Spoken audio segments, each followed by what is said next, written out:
Hi, everybody.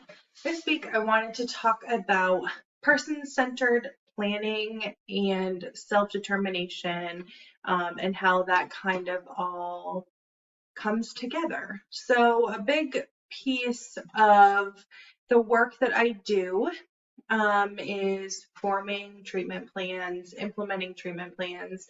And an area that I've been challenged in a lot of this coursework is really, and in life in general, actually,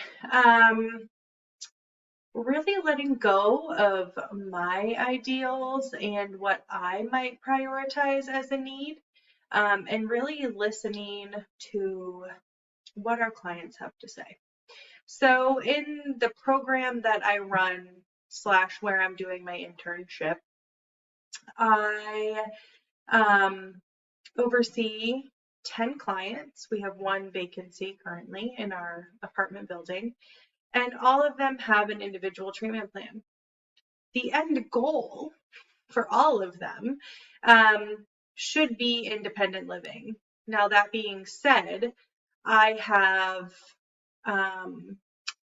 3 or 4 clients who have lived within this setting for 20 plus years. So this is home to them. So while my focus is always what's next for them, it's been challenging in the last couple of weeks to really pause. I've had one client who their treatment plan came due, and it really was like, I don't have any changes. They don't want any changes to be made. I don't have anything to add, right? Like where they're at is where they're at, and they're stable. They're thriving. They're taking their meds as they're prescribed. They're going to their appointments. They're not entering the community inappropriately. For example, naked. We had a client that frequently would leave their apartment in the nude. So, that behavior we haven't seen in over 9 months. And while that's fantastic, I really had to sit back and think of, well, why? And when I went to this person, I was like, all right, it's time to do your treatment plan. What are your goals? What do you want to work on? What do you want to do? And they simply looked at me and they said, I want to change nothing. Huh? What do you mean? You've accomplished your goals. And they just looked at me and they said, I haven't accomplished my goals. My goals and what we're working on and the routine and structure that you're providing me with my current treatment plan is working. And I don't wish to change it.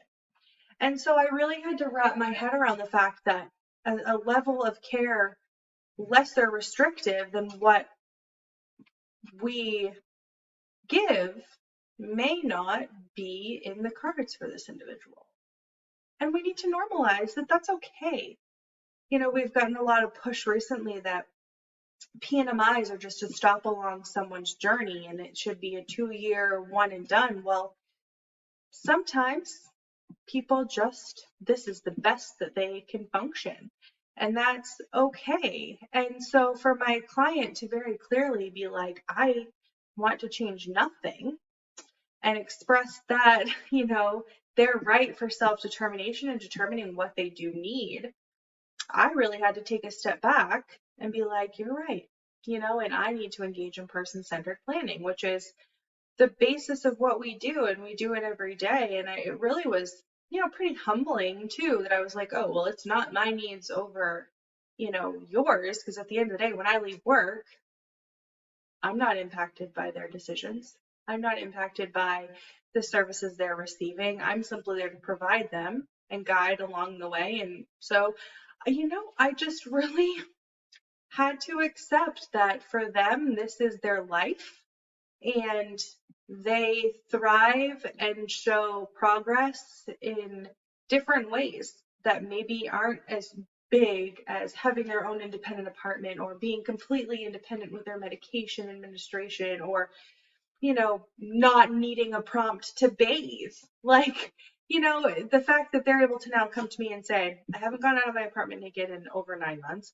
I haven't, the symptoms that I'm experiencing are far less, and that's because of the structure. So, it was pretty insightful actually, and it kind of took me aback, and I praised the heck out of them for that, for their insight, and, reminded them that, yeah, I need to be humbled out and reminded what my role is here. And so, I'd be interested to hear from you guys some of your perspective around person-centered planning and, self-determination, and how you manage putting your ideals or your thoughts of what success looks like or what should come next for somebody aside and not let it impair your judgment. So, thank you.